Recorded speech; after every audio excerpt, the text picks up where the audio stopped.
Howdy and hello. I'm Moni from A Shot at Life, coming to you with a shot at dating. These are stories from a variety of people, from a variety of backgrounds, with one commonality. They're between the ages of 40 and 59. They may talk about a single dating experience, their entire journey, their dating perspective as a whole, several dates, or a combination of all. This is just finding fun and sadness and adventure and chaos, all in dating. This is not advice. This is not expertise. I'm positive that you will see yourself, family member, a friend, probably someone that you used to date in one or many of these stories. Welcome to A Shot at Dating. So spoiler alert, I've been married twice now. Okay. You all! Hey! That is a lot of pressure to put on one person, being their everything. Oh, this was good. How do you feel? Oh, I feel good. Today, we meet my friend Mel. Mel and I have been friends for about 3-ish years. I have heard and witnessed a very small part of her dating adventure. I've seen her getting into and even coming out of marriages, some crazy, chaotic nonsense that her and I have both been experiencing on the dating scene. Today, she's gonna share her dating journey with us.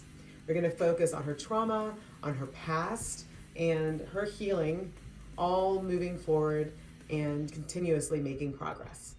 So maybe you can find pieces of yourself within her story. Meet my friend Mel. All right, we were going on talking a little bit more about your grand experience in dating. Oh right? My God, yeah. So let's start a little bit with you, like who you are, however much you want to divulge in like your professional history, you know, whether you can say what you do or don't do, but kind of like the background of you as a human. Okay, yeah. My name's Mel. So I am 40 years old. I will be 41 in May. Really looking forward to that because 40 was not the best year for me. Aw. And you know, it's fine. It's okay. Yeah. It's okay. Like we roll with it, right? But you know, right now I am in the private sector. I used to be a government employee, but you know, right now I do. I'm a sanctions advisor at PNC. Okay. So you're like a full-fledged real adult. Yeah. I have adult monies. You have your own place. Yep, I have my own place. I have my own car. Yeah. It's paid for. All right. You know, it's paid for. With actual money, not like laundering or anything. Okay. Yeah, with real monies, you know. Okay. I have a retirement, you know. So you're a full-fledged functioning adult. Yeah. Oh, and healthcare. I have healthcare. Okay. Which is, you know what, no shit, that's like a real thing to point out because, that's fair. Know? All right. You know, health insurance is a big thing, right? But yeah, so, you know, fully functioning adult, and I have been a fully functioning adult for a really long time now, and especially since I've been out here, you know, I've been in this area for about 13 years now. Okay. Going on 14. So like by the time November comes around, like it'll be 14 years in this area. Yeah. So I feel like it's too long to be in Northern Virginia. This is coming from someone who's been here for a long time. Like Northern Virginia is like a whole different animal. It is. It's very different. You know, I've lived in a lot of different places. Obviously, you know that I'm from Texas. Okay. So, you know, coming from a smaller town in Texas to Virginia, I've also I spent about a year out in LA. Oh, okay. So I don't know if I ever told you that. I don't think I knew that. Yeah. I don't think I knew that. I lived out in LA for about a year, and I hated it. I ended up moving back to El Paso. Okay. You know? And I feel like that says a little bit about everything. It's like I haven't wanted or found the incentive to move back home yet from here. Okay. So, you know. So do you think that you would move back if you met somebody in El Paso? That would have to be a really, really compelling person to have met from El Paso. And, you know. Would you convince them to maybe move here? I would try my best. Okay. Why do you feel that you would do that as opposed to going back home? Like, what's the difference between dating here and then dating in El Paso? Oh, there's a big difference. There's a huge difference between dating here and dating in El Paso. Dating in El Paso is kind of more, well, at least when I was there, right? Which is like my early 20s, right? And also college. So it's somewhat superficial. In El Paso? Yeah. So, oh, okay. And it's, you know, it doesn't get it doesn't get very, at least the relationships that I was in, it didn't get very deep very often, right? Okay. Well, how old were you? You know, I was anywhere between 18 and 26. Okay. Yeah. So like your full frontal lobe hasn't quite developed yet. Yeah. So okay, all right. So maybe that and also El Paso. Okay. Yeah. So what opportunities here? Tell us about some of the opportunities here in Northern Virginia that you've had in your grown up, real adult life. I don't necessarily know that I can call them like adult opportunities. Because I feel like maybe, like, you know, I'm not really trying to like disparage them or anything like that. What was the experience like? And then I'm not trying to like have you shit on anybody. Like that's not the point. How did you meet maybe the first person when you first moved here? Yeah. Okay, you already said 13 years ago. Yeah. Okay. So 13 years ago when I moved here, I was in a relationship. Okay. And I brought that relationship with me from El Paso to here. Oh. That was my first ex-wife. So spoiler alert, I've been married twice now. Okay. Yeah. One of which you knew, and the other one you kind of knew-ish. I mean, right? I knew that you, I don't know the story of your first wife, but I sort of know the story of the second. Yeah. So, you know, I brought that out here. I brought her with me out here. Okay. Right? She was from El Paso. And everything you said before about it being superficial, you feel that she embodied and then you brought here. Yeah. Okay. You know, and a lot of people who grow up in El Paso and who are like very like El Paso, like centric and oriented and stuff like that, they prefer to be there and not like out here. Okay. You know. True. Some of them aren't as adventurous, and I'm not trying to make like a super big blanket statement about people from El Paso because it's not a bad place to live. Yeah. Right. But like small town people like small town. Yeah. Living. Yeah. Okay. You know, and I always knew that I was going to be leaving El Paso at some point in time in my life, and so you know. Opportunities out here after that marriage ended. I actually met the first person I started dating out here after that marriage, like, in person.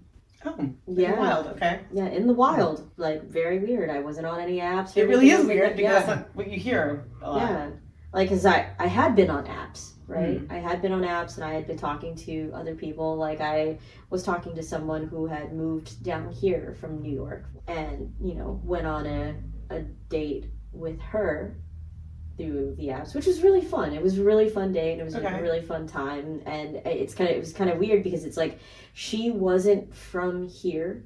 You know, I don't necessarily count like that experience as like a truly dating within like the DC area experience because it was like, you know, you both were kind of like trying to figure your lives out and the culture and the environment, which to me I feel like that's a really good connection spot. Yeah.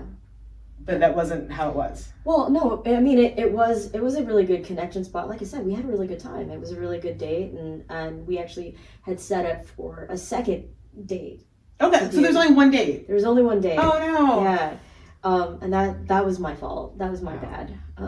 Because then I met somebody out in the wild. Oh, okay, that makes sense. Yeah. You didn't like ghost her and was just like, this is okay. No, and so you know, I met the person that I met in the wild. Call them Amanda. I met Amanda out in the wild, right? Mm-hmm. And it was fun and flirting at first and stuff like that, and things like, you know, as lesbian relationships tend to do, move very fast. And you want every date with a suitcase. Yeah. You know, what does a lesbian bring on the second date? A U-Haul! Hey! See, you knew. I am familiar. Yeah, right. So you're familiar with the biz. So like, it was interesting. And it was the first relationship that I was trying to actively move slower than normal. And this was Amanda was a person who was entirely different from others that I had dated in the past, right? Okay. Because I recognized that after my marriage, I really needed to do some soul searching and some trying to figure out and not trying to keep doing the same thing, right? So I was like in therapy for a little bit during that time frame, especially like after like the marriage ended, and I hadn't gone on dates for like a year after the marriage ended, and we got we were separated and everything. Oh, what's up, oh boy? It's like you're not paying attention to me. So realizing that it was not quite as, it was not the same way as it was like when I was dating people in El Paso, you know what I mean? Why? And because it was like, it was a different connection, right? As opposed to like a you're hot connection and that's that. But you were, again, you were also 18, 19, 20. So when you were that young, were you looking for like your forever? Yeah, because I was still. So you're always dating with intention. Yeah. Okay. Yeah. Well, I mean, you during that time frame, right? Like you are brought up, or at least I was brought up on the whole notion of you grow up, you go to school, you get married, like you have kids.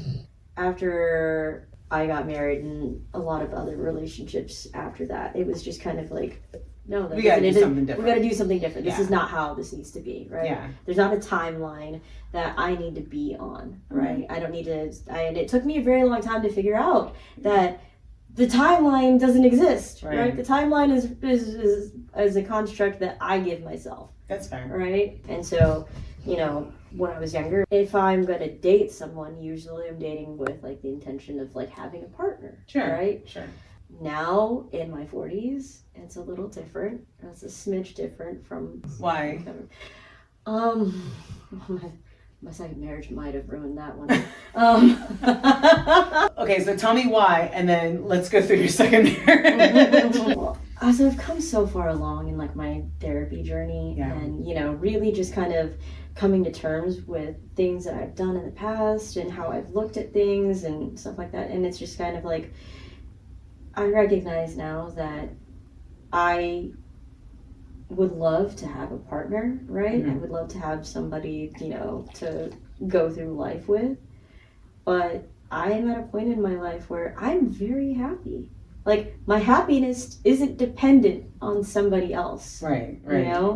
I'm very happy. Like, I'm very content with my life. Like, I get my emotional needs met by my support network, by everybody in there, Like, that's what any person coming into my life is going to have to compete with, right? And it's like... They need to bring their own, you can't be their support network. Exactly. They have to have their own. You can join forces, but like... It doesn't work if you are their everything. Exactly. And I don't want their happiness dependent on me. And vice versa, right? Like, I want that person to already be happy with themselves and their life, you know what I mean? Like, and just be secure and confident in themselves before they get into a relationship with me, because that is where I'm at right now. Right. It's taken me 40 years to be secure and confident in myself, and I don't want to deviate from that and start doing the things that I did before and having that lower confidence, which is what led to some of the relationships that I had, including my second marriage. Like I said, I'm in a really good spot now and recognize that my happiness or happiness in general shouldn't be dependent on somebody else or whether or not I'm in a relationship. Right? Some of my happiest moments in the last couple of years have come from hanging out with my friends. You're kind of great. So. Enjoying yourself? Awesome. I love that for you. Make sure to like, subscribe, and share so we can bring on many more guests to share their adventures with you. All right, now back to the video. That's just kind of how I view things now. Like, my next relationship should be in addition to, like, what everything else I've got going on, right? Like, you're just the cherry on top. Right? But you're not making up everything. Right. Because that is a lot of pressure to put on one person, being their everything, And so was that how it was with your second? Yeah. Okay. That's how it was with a lot of my other relationships. Okay. And it was like through my therapy journey, found my pattern was trying to be in everything for everybody and always putting their needs, wants, everything else before my own, right? And just people pleasing. Name 3 of your top best dating moments out of your second marriage. oh no. I was like, this is taking a little too long. Like dating moments out of my. And it could be while you guys were married. Like, did you guys go on a date while you guys were married and it was awesome? Or maybe like when you guys had first met and I was like, all right, this might work. Because you said that you gave up someone else that you clicked with because you met this person. You're like, all right, maybe this person's better. Yeah. So during that time frame, I think one of the best dates that we went on was we went out to go see Zoo Lights. And that was like really cute and really cool. And it was cold, so yeah, like snuggle up. It was really cute. Like it was a cute little fun date, and we had a really good time going out to visit some friends in another city. So she was easy to travel with. Yeah, I would say that she was easy to travel with. Right. She honestly was probably one of the better relationships that I've been in during my time in dating, because it was the exact opposite of everything I had ever dealt with before. I think the only thing that was kind of similar in a sense was a little bit of like a kind of like a codependency type of situation that ended up starting to happen, and that's something that's happened multiple times for me, right? But again, as a person and as the person I had dated after my first marriage, it was a good relationship. It just ran its course. I think I remember one of the conversations that we had where you said that you like the crazies. Yeah. You were attracted to the crazies. So I was letting Veronica know. I was like, yeah, Mel's coming over. I'm going to interview her. And she's like, okay, well, what kind of women does Mel go for? And I was like, she likes the unstable ones. So it's like, hey. That's a good way to put that. So it's like, hey, I've got a nice job and I got my shit together. And you sound like a great friend. Let's see where this goes. And then someone's like, I just broke out of jail and stole this car. Sup, babe? How you doing? I know, because then it's like, sup, girl. So I know that, you're not on the dating apps anymore? I am still on the dating apps, but ask me if I've checked them. Have you checked the dating apps? No. When's the last time you checked your dating app? Like 3 weeks ago. Okay. All right. Yeah. How was that? Is there a reason why it's 3 weeks ago where it's like, this is trash? Or was it a positive experience? It was trash. It was trash. It was trash. Yeah. Yeah, I had assumed that maybe being out here would have different experience than other places, right? Out here as in Northern Virginia? As in Northern Virginia. Because I was also in El Paso, and Oh, that's right, because you went back home to go visit. Okay. Yeah, and I was just kind of like, it's just kind of all the same. So it really doesn't matter where you're at. And it might be because I'm a lesbian versus, being being entertained by someone of the opposite sex, right? So funny story, because I actually just read this article, and I don't know if it's true or not. I don't know what statistics say, if there's studies done, but the article said that because, I don't say men are trash, because that's kind of a blanket statement, but because men are struggling so much, and I'm saying struggling as in hygienically, that socially they're very awkward around women, that they're not really, they don't feel like they should approach, or they don't know how to approach, just there is not a lot going for them dating wise. They're saying that more and more women are actually turning to other women for companionship. So I feel like, I don't know, maybe it's like the lesbian heyday. It might be, but or it might just be me. Who knows? I don't know. We'll see. Maybe I'll log back in the apps again. But I am not advocating for that. I'm just saying that. But I don't know. The experience I had on the apps was meh. It was meh. And again. How many apps have you tried? So far, right now, I was only on Hinge. Okay. I was only on the one. Only one. Okay. I've had conversations in the past or dates in the past, on Tinder, right? Mm-hmm. That's how I met my second wife. You know, so we might have a little bit of PTSD in that, and that's why we haven't. I like how you blame the entire app Tinder for that bad experience. For that bad experience of me continuously selecting crazy. So the one app which is not serving you well. Yeah, which is not serving me well right now. You know, I talked to a few women on there, right? You know, varying spectrum of ages, right? But specifically only, you know, trying to talk to women that were, you know, at bare minimum in their 30s. Okay. Grown adult women who who have their own stuff, hopefully. Not all the time. I'm just I was like, no, I have no comment, but yeah. And in some instances I can understand why men are having such a hard time with dating women on apps, because it's difficult to hold a conversation with a woman, right? And I say this, I say this being a woman, right, who knows how to have a conversation with another individual. Okay, so I'm you. You are someone on the app. Yeah. Okay.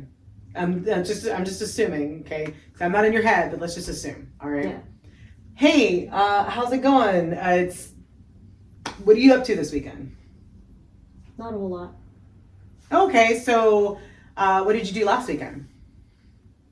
Just hung out. Yeah, so it's pretty much like you're talking to a dude. Yeah. That's is weird. That it? Is that what it's like? Yeah, but it's weird because like all the women complain about how dudes have one word answers, but then you're getting it from women too. I was absolutely getting it from women too. You know, and it's like there's not effort there to try to generate a conversation. Well, right? how would you have nothing to lead off of? Well, so like you have their profile, right? You have their profile, and you're like, so there's times where I'll go through the profile, okay, and I'll start looking for stuff, and especially like the prompts, okay, like what's your idea of a Saturday night in? Okay. Oh, yeah, okay. Like that. All right. And so it's like, okay, well, you know, I'll go in and I'll answer their prompt. And be like, you know, my idea of a Saturday night in is, you know, ordering our favorite food, right? Ordering some really good food, and either, you know, watching a really good series or watching a movie or playing some video games together. If like that's the thing that you like to do with me or whatever, but just like spending time, connecting, right? Just having a very low key night in. And I love that. That's something that I love to do, right? Yeah. Like, yeah, I can go out. My knees aren't built for going out. Neither are hips, apparently. Yeah. but I can do it, right? I pay for it for the next 2 days, but that's besides the point. Sure. You know? But it's like, I love being a homebody. Like, I love hanging out at home, right? Where your stuff is. Yeah. Once you give them that prompt, because I know what happens from there, because I experienced this. What happens when you answer that prompt? What do you get? Oh, they're like, oh, that's cool. So I've had men make an effort, because one of the pieces of advice that I had gotten from one of the dating guru people, whatever, is like, put a hook in your dating profile, right? And so you ask the question that anyone could answer. That they would have to explain. It's not a yes or no answer. And I'm gonna tell you, some people have answered it, and half the time I'm like, what the fuck are they talking about? And I'm like, oh, that's right. I asked. I mean, that's on me. I get it. I totally get it. So I don't know. Maybe they're just like, I don't know what she's talking about. No, because I followed up with what's your okay? idea? So you tell me. Okay, so you tell me, right?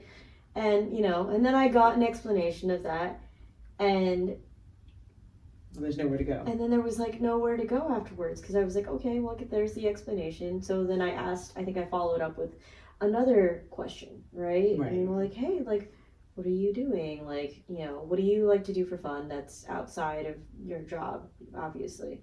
And then it was like, stuff. Cricket. Yeah. Cricket. Yeah. Crickets are stuff. You know, I had a really good conversation with one woman in particular. You know, we connected on working out. Oh, okay. Yeah, which was great. It's like, oh, okay, you know, I would love for my next partner. I need to increase my cardio. Right. Just saying. Yeah, right. That's why we work out.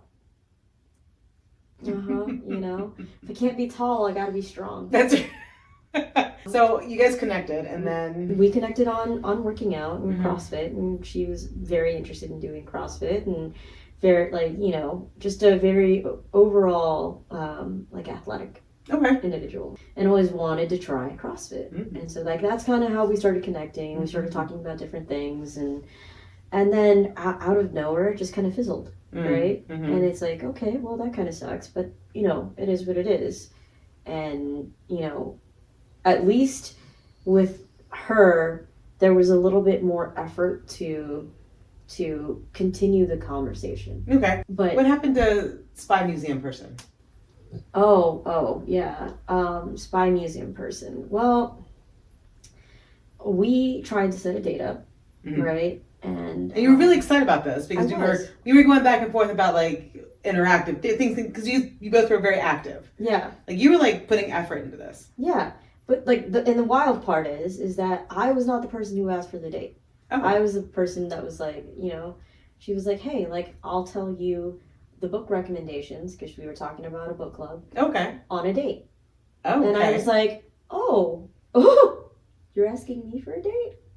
I was like, okay. This is different. Right? Okay. This is different. Okay. Like, I'm used to being the person who has to ask on the date. And so we were trying to coordinate on the date, and I don't know what the expectation was. And I feel like the expectation might have been for me to do some of the coordination on the date and not her, right? Okay.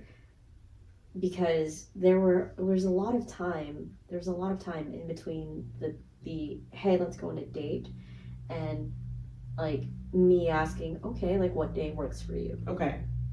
And there was a lot of time in between that for an answer on what day works best. Okay. Right? So it was the coordination of, or the execution of? It was the coordination of, right? Okay.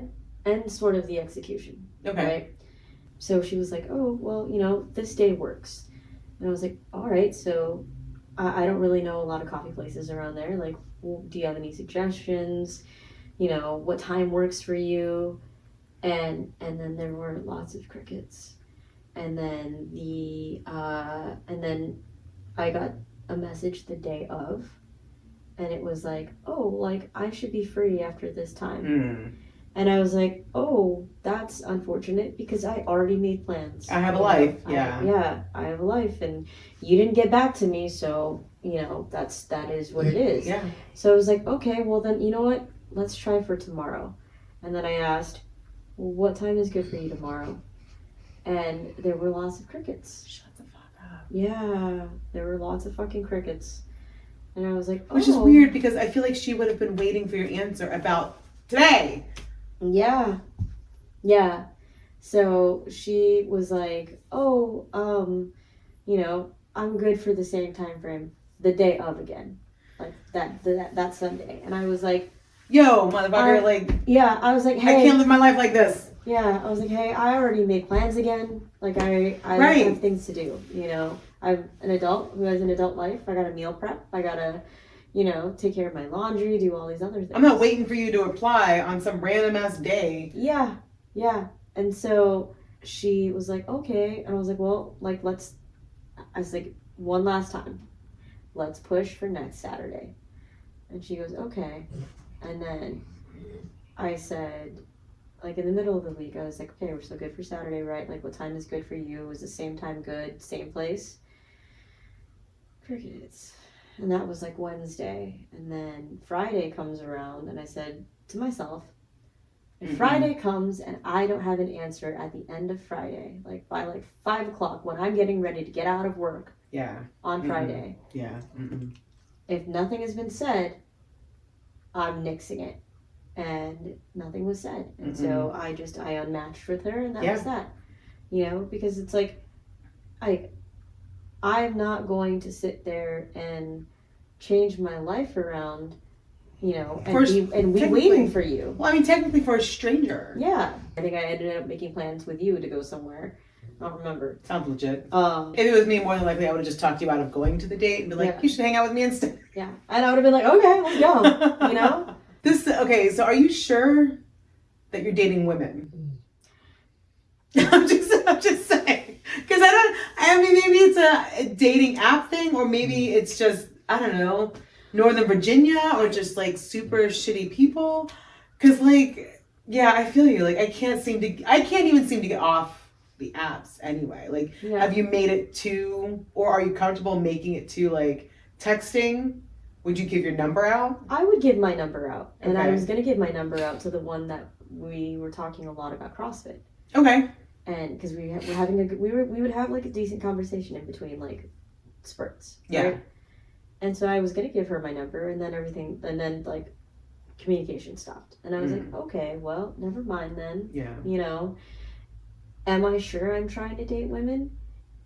Yeah, but it's debatable at this point in time. Like, I don't know if they are, you know, if they realize that they're acting like, I mean, I don't want to say they're acting like dudes, but like, they're acting like dudes. Yeah. Like, they're acting like, from my experience from speaking to other people, they sound like dudes, guys on apps that all women complain about. I understand that I present mask, right? So then you're the one who should be the asshole. Is that what? I think that should be it. You know, honestly, maybe if I stop responding so much or then showing a little bit of interest, crazy. Like then I don't know. That's how the apps have been like pulling teeth. Yeah. To make some of these conversations happen. Yeah. And again, at a point in my life where I'm like, I'm not gonna pull teeth. Like, I'm not gonna sit here and beg you to pay attention to me. Yeah. You know? Like, if you want to, you will. And that's that. And if you don't, that's okay. So quite all right. Have you recently had any experiences, you know, out and about doing stuff? No, not necessarily. Like, then again, when I go out, it's not like your intention. Yeah, that's not the intention, right? Yeah. Like, we went out on Saturday, right? And that's like, it's not my intention to go hit on people as I'm like out and about. A few people like staring at me while we were dancing and stuff like that. That's not why I'm there. Why I'm there is like to have fun. Well, would it be like, so even if you were there to have fun, and I'm just curious, so even if you're going somewhere and you're having fun and it's not your intention to, I don't say meet someone, like everyone's, you know, you don't know. That may not be your intention, but would it be out of the question? No, it wouldn't be out of the question. So like someone's checking you out and you're like, you know. Yeah. I don't think it's out of the question. I just think that like I'm not in the space where I'm going to go up to somebody else and start a conversation with them right now. Why? Because you're just happy where you are. Yeah. Yeah. Because and I think it might have been like the experience on the apps where I'm like, hey, like, here's these things, like, let me show you, like, I'm interested in talking to you. Yeah. And then it's like, cool. Yeah, like you're just exhausted. Yeah, I'm just exhausted, and I just don't want to have to continue like doing that and call it lazy. I don't know, call it exhaustion, whatever you want to call it. I don't want to do it. Like if you want to show me some interest, yeah, okay. And then I can start taking the lead from there. Is that what's different between you at 40 than where you were, say, at 25, 25, 30? Yeah, like absolutely. You're pushing and making the effort and... Yep. Back then, you know, I was always trying to make things happen, right? And to be available and to do all this so I could get to the point where we were in a relationship or do all these things to be in the relationship or while we were in the relationship. And then at this point in my life, I realized I shouldn't have to do that. That's not how, it's tiring. I'm tired. You know? You can't constantly be the funnest, the smartest, the prettiest, the bestest in the room. Yeah. Although I am. That's what I'm saying. But like, you know, it's exhausting. It's exhausting. Sounds exhausting. You know? So how do you feel like where you are in your life? How do you feel about dating in 40? Exhausted. Yeah. Am I gonna close that door? No, I don't think I am. I just don't know right now where I am at, and especially like in the headspace that I'm at with everything, that I am going to do a lot of active pursuit. That's fair. But it's like, what, like I can't expect somebody to fall into my lap and that happen at the same time. So it's like the expectation is very clear for myself, where it's like I shouldn't feel like a certain type of way if I'm not going out and actively trying to do something. Yeah. You know what I mean? This is a choice. This is a choice that I am making right now to really just kind of relax and take my time and things and continue to push forward with the new mentality I have now at 40, which is, we're not gonna deal with the same BS we dealt with before. Right. We're not gonna sit here and accept not even the bare minimum. So those are the things that we're thinking about now. I don't think you should ever not compromise on things, because I think that's how how relationships are, and whether they be friendships or they be, With two compromise? Yeah. Okay. But I think that there are things that you should never compromise on. Your standards. Yeah. I've actually had people who are like, well, maybe you should lower your standards. I'm like, oh, maybe they should fucking step up. Yeah, no. Well, maybe they should have the same standards or values themselves. Maybe that'll be different. Why should I lower myself to be miserable? Yeah. When I can not be miserable being myself. Right? I'm not introducing that shit in my life. Yeah. It's like I'm at a point in time in my life where I understand the difference between standards, values, and expectations. Ooh, well, I like that, yeah. And I'm hoping one day all three of them line up for you. Yeah. Because it's not like I can be like, oh, I should date men, because it sounds just as shitty dating women right now. Yeah. It might be a little easier, though. I feel... I don't want to say all men are trash, but I don't know. I think maybe it's like this area. I think a lot of it has to do with this area. Yeah. One of the things I have experienced about dating in this area is some people are definitely willing to overlook the fact that I am as short as I am. I feel like that works in your favor, though. I know, right? You would think. Okay. Like, who doesn't want a little pocket-sized mask, right? It's adorable. I'm adorable. I feel like everybody does. Right? I'm fun-sized, right? But I'm strong. But I've also run into individuals out here who are like, no, you're too short. Yeah. It's a thing. Thing. Yeah. I had a friend who tried to set me up with somebody after I got my divorce, my first marriage, and the girl she was trying to set me up with was like, oh, how tall is she? Because she told her, like, she's a little on the short side. Girl, the friend at the time goes, she's 5 foot. And the girl goes, oh, no thanks. Okay, so I'm a little biased here because you are my friend and I love you, and I'm like, that bitch is fucking crazy, right? So coming from my perspective, I'm going to say I'm 5'6". I'm not quite 5'6", but let's say I'm 5'6". And someone were to try and hook me up, and I'm like, well, how tall is he? Because they would be, how tall is he? And if they were like, well, he's 5'7", I would probably say the same. Yeah. I look, I don't blame them. I can't blame them.